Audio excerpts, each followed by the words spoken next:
Hey everybody, MBG back again today with the newest White Dwarf. This is issue 16. This is it. This is the big one everybody wanted to come back for. This is the real deal, man. And see what's happening with the new edition of 40K. I've got night 12 here again with us. So we're gonna take a look at this thing because it's a lot. This is a $4 issue. It's the normal 32-ish pages, give or take, and it's pretty much all rumors. Yeah, I think confirmations. About 85% of this book is 7th edition 40K. And what you can buy for 7th edition, the new stuff, the normal stuff, and one paint splatter article. Yep. And a battle rep, kind of. Yep, and some new lists. They talk about some book, but this is 7th edition White Dwarf, basically, for 40K. Yeah, because we all know next week it'll be all about more like, hey, did you read this? Or hey, look at what you can do with this, and all that stuff. So, of course, here's the contents of the White Dwarf, and yeah, it's all pretty much, oh, look what you can buy, look what you can buy, look what you can buy. Okay, cool. And then it goes into specifics. And I found it interesting that they broke it down. Like, one of the major things they talk about is the powers of the warp. So I mean, big psychic phase is changing. They're talking about it a lot in this White Dwarf. And my favorite, War Without Limits. We'll talk about that. Oh, the Unbound? Oh, it's a little ridiculous. We'll get to that here in a minute. Unlimited power. So here's what the normal 40K slipcover edition 3-book set thing-ish is. It's going to look like. It's going to look like, I guess, there. And, of course, the larger, that's just the slipcase itself. And then you've got the individual books right there as well. It's a pretty cool art. You know, we kind of saw this when the Marine Codex came out. What was that? Wasn't that one book, Dark Crusade? What was that? Crusade of Fire or something? I thought it was a missions book that came out. And then, of course, Uriel Raykarth there just chilling. I like the fact that they're going to this 3-book system. Kind of makes it easy. We talked about, having a book in every room in the house now, Which one are you putting by your toilet? Oh, probably the rules. Probably the rules. Yeah, just doing some light reading. So they're all about 200 pages long, which is really neat because, they're about the size of a codex. Everybody can throw that in the back of their bag, right? Yeah.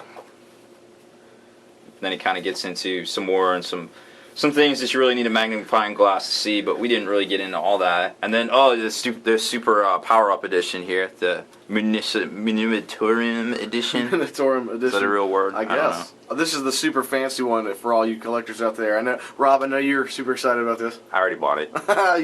You're atop of the I can't help it. I can't help it. Me and Mike Haspel, we have a disease. Well, this is good. It comes with 3 super fancy editions of the 3 sets of rules, right? It's got but it also comes with the cards and objective markers. Hey, wait a minute! You're making fun of me for buying this stuff. I remember when Fantasy came out. You had like the thing that looked like the Pope's Bible. It is the Bible. Yeah. That's exactly you still have that. Yeah, I do. I'm gonna be sad when it goes too. That thing's pretty epic. Hey, at least you got 4 years out of yours. Oh, that's right. Right? Another thing, I like looking in the background of these pictures, and you can start seeing some other little hints. There's a destroyer weapon table right here. Oh, yeah, that's where that big rumor came from, how the destroyer take, because they didn't get into it in this White Dwarf. Right. I think they mentioned that there's gargantuan creatures, super heavies, and destroyer weapons. All of the rules are in the rule book. Yes. So don't buy, I guess, any of the editions we've all mostly bought already. So I guess Escalation, everything's going to be in here already. There'll be some version of it that is 40K approved in this book. So that's pretty neat to see. I'm super stoked for this little quick reference guide because I use my Apocalypse one quite frequently. Yeah, take it out and just keep that out on the field with you. My little DM screen. And then they get into all the tactical objective, psychic power things, all sorts of the accoutrement that you're going to need to actually play the games.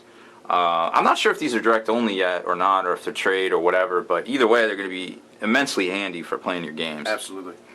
And especially when we saw... definitely. The tactical objective cards are going to be very, very important. All right, so this was the article where they basically get into kind of some of the changes and things like that. Like, let's just kind of go over some of the stuff we've read, right? Yeah, absolutely. Okay, so the big one was unit coherency getting changed up to 6 inches. And vertically, I believe that's like in for like ruins. Exactly, it's a 6-inch coherency now instead of what it was before, which that's a slight change. It's something worth noting that they actually told us already in this White Dwarf set. Yeah, and they kind of had that in the last edition, but you had something already had to be locked. Right. And you could throw within 6 inches, and that was the only exception. So this makes a little bit more sense because they're clarifying their rules. Yeah, I think they realized that with some of their terrain, there was some gaps there. They did mention in this too, with you mentioning terrain, that I think they defined some of the GW terrain more, so that we know how it works in the game and each field. So that'll be neat to see too. Yes, more rules, or I guess rules clarification is generally better, especially with a lot of the problems that have come up in this short 2 years of 5th edition. I think one of the things was split fire too does not require a leadership check now, which is neat. It just works. Just works. Hey, this guy's going to shoot here, and these guys are going to shoot there. Okay, cool. And I guess there were some changes to mysterious objectives. I will admit it, I do not play with them. I forget all the time. I haven't seen. They're not used all the time here, but maybe they'll clarify them to make them easier and more desirable to use. Yeah, maybe. I'm not hating. Then there was, I think, that was all the basic stuff from this article, and then Spoils of War. Oh, well, this is some of the stuff you read a lot on, the actual missions and objectives themselves. So they have new missions in this book. They've got the old ones, but they have these missions that have these progressive objective cards. Right. So I think before the game, the tactical objectives. Yes, before the game, you're going to draw 3 cards each. Mm-hmm. And the way it works is these cards tell you how to score. So, like for instance, this one says secure objective 3 right here. Okay. So you have to score objective 3 to get that victory point. Now that forces you to do it immediately. Like you have to go get that because that card is going to remain in your hand until you complete that objective. That makes sense. I mean, you might as well get it done. Also, you can draw one at the end of the turn, and you can discard one, right? Correct. You cannot discard the objective, like secure objective cards, because obviously that's why we're playing. That was the whole reason, right? But yeah, this is definitely changing up how you're going to play 40K for sure. Yeah, I'm super stoked by the thoroughness they seem to have given some of the stuff, and I liked how they were like, oh, some of the rules have been gently massaged, right. massaged over thousands of games in the past several years. So that was interesting to see them maybe listening to some of our laments and questions and things like that. There was a couple other things we didn't touch on either. The new solution to the wound allocation. Yep, they said that it's definitely new. So the way that's going to work is each weapon fires hits, wounds, and you have to make your saves against each weapon. So say, right. They mentioned the heavy flamer in a unit. If you want to shoot the heavy flamer first, you hit, you wound, then they make their saves. Then you go to the rest of your weapons. So if you have bolters, you'll go to that phase. So it's a little. Shoot your flamer first. Well, it depends. It's a little more strategic on how you shoot. You don't just blindly shoot all your weapons. You can decipher how you want to do it. I like it. I think that's pretty cool. I think it's a good change. We'll see how they change Lookout Sir, or if they change Lookout Sir too. That might change. I guess kind of tying into, and we'll get more to the. Well, no, I guess that goes in with the tactical objectives we were talking about there. The units, for the most part, can score, right? All units. So yeah, they air made quotes. It very clear that everything scores in this edition. Everything. Right. But some things are more scoring-er than others. Exactly. So you've got this Battle Forged. If you take a Battle Forged army, you follow the normal restrictions for building a list. So your normal 4-sword chart. And your troops then get, what did you have the rule written down? I believe it was objective secured. Yep. So yeah. So your troops in a Battle Forged list get objective secured, which means that they have precedence for scoring objectives over things that don't have that. So it's kind of like scoring in denial, then take it to the next level. Absolutely. Right. They're denying you scoring this objective while scoring it themselves, basically. And something about re-rolling, I guess there's some sort of trait or thing that you can roll to get this, or there's a benefit to it. And one of the benefits to taking a Battleforged army is that you can re-roll warlord traits and this scoring rule or something. Correct. They kind of hinted towards it. They didn't really say what it was. They haven't dropped every right. detail we want yet. I mean, obviously, 100% what I've seen so far, I'm down. I'm all in. Oh, absolutely. Like, I love it. I can't wait. I did like the new psychic power. They didn't spoil too much more on psychic powers. Just kind of like Well, they hinted in the last one. You know, we've already guys Yeah. kind of knew what was coming. They didn't give you any more explicit details. They did tell you that you can dispel everything. So Oh, right. if They did somebody, say that. every power is able to be, you can deny the witch on anything. Oh, and the discipline thing. If you take all of them, if you select your powers from the same discipline, you can get the primaris for free. Exactly. That was kind of neat. On top of it, it makes that psyker that much better. So if you have a mastery level 3 Farseer, and he rolls all divination powers, then he gets prescience for free. I wonder if you roll for all of your cyclers or just one. That would be interesting to see too. Sure. They didn't really touch on that. It is just a white dwarf. Yeah, You know, we can't. You know, wait. This doesn't cost $85 No, and tell me everything. It does. I wanted it to tell me everything, but Well, tell me how to paint wood elves because I really want to know. yeah, it does. Okay, great. Now I'll buy it then. Oh, perfect. So the whole faction thing. So there's Battleforged, right? And then they kind of expanded on that, where Battleforged armies take 1 HQ and 1 troop.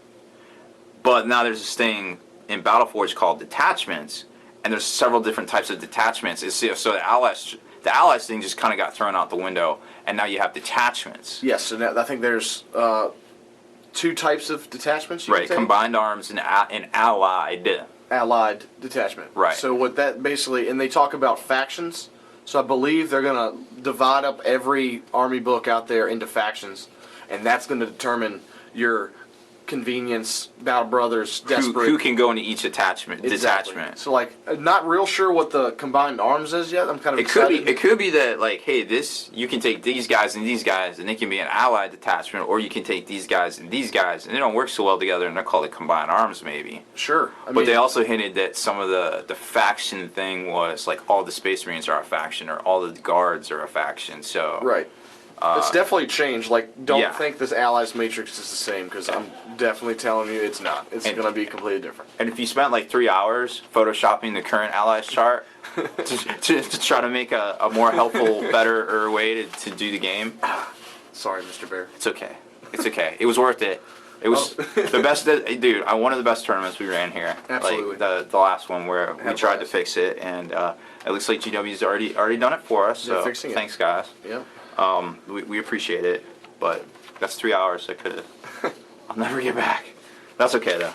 It was worth it. Totally worth it. So that was this section of the article, and then like we said, pretty much the whole article is just previews, and there was one paint splatter article right here. Another cool one. I like this one because there's the dryads, which of course Trees. yeah, All the trees. they're pretty neat looking, and this whole series the past 3 weeks of like all these organic paint schemes and painting organic things is really neat to see, because usually it's like, hey, this is how you paint armor. Hey, this is how you paint fatigues. Hey, this is how you paint camo on a tank. Right. Like, oh, okay, well, this is really neat to see, because these you don't see that much. And don't forget too, you can kind of get smart with it if you have like an e-device. Just snap you a picture, and then you can build up a catalog of how to paint what. Because when I'm looking to paint something new, I'm like, oh, I remember this flesh recipe from like this issue of White Dwarf, and let me scroll back to it on my iPad. Got it. Yeah, bam. And that way I don't have to go digging for like, what did my cats do with my White Dwarf this week? Silly Annie. Yes, she's silly. So I think definitely all the thumbs up for this article here. It's definitely an awesome one. Definitely worth picking up. Absolutely. I mean, just the little rules hints I think is worth it for me. The battle report was pretty neat. I guess it was more like a who scored what kind of thing. Oh yeah, it showed you a battle forged versus a unbound army in this battle report, which is I think was worth it. You see how the dynamics play against each other. Yeah.